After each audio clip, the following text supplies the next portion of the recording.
What's happening, everybody? This is Robert the Cowboy Muhammad, sitting here in the shop doing some leather work. I had a phone call yesterday where another friend of mine who's trying to get off into leathercraft, and he was asking me, man, I'm having a little trouble with my belt keepers. You know, can you help me out on how to make a good belt keeper? And I said, yeah, because that's the thing with leather work.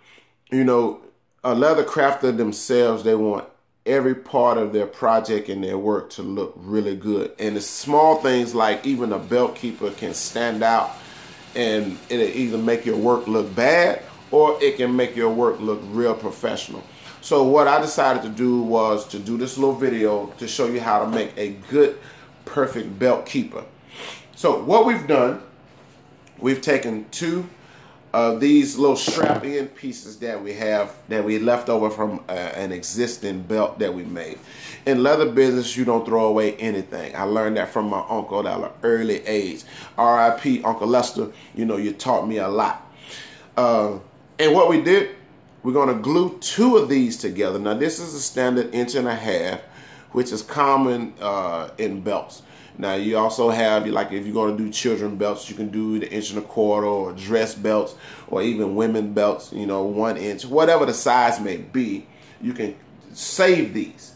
Don't throw them away. Glue them together, and I can show you mine, and I've had mine for a long time. You can see what it looks like cut off the hide and what it looks like after you've had it for a while. So what we've done, we just took two pieces, glued them together. I think you can see that, yeah, where it's two pieces glued together.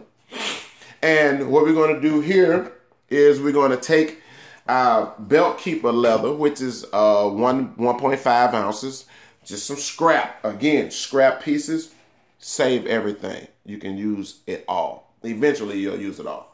I already have my strap-in cutter set for a 1/2 inch. This is what I generally make my belt keeper sizes to be.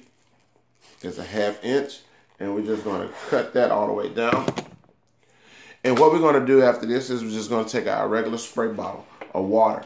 Nothing special about it, just a regular bottle of water. You can get these for $1 at the dollar store all day long. And we're just going to spray this till it's really wet, not damp, but wet. Because what we want this to do, we really want this to take shape. I'm afraid that if it's damp, it's not going to be wet enough to take the shape. But you just want to put a little bit more than damp. And then we're going to wrap this around homemade belt keeper strap here. Oh man, and you can already see how pretty much where we wrap this around there.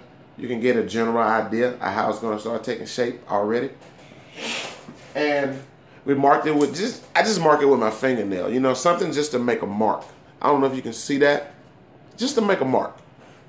And then we're going to take our razor and cut that straight. And then we're going to come right back and wrap this around again, so you can pretty much get the idea of how this thing is going to take shape. And once it dries out, and we take our stapler, and we're just going to staple that to the back. Now, you can staple in this thing as many times as you want to. Generally, I make about 10 to 15 pre-made and have them ahead of time. And then we're just going to let this sit back on the side and dry out, just naturally. Nothing spectacular about it.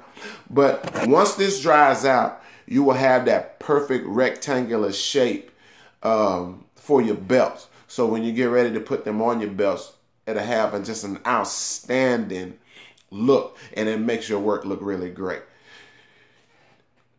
Premier Leather Crafters, this is Robert the Cowboy Muhammad, just with another leather tip. Y'all stay grinding.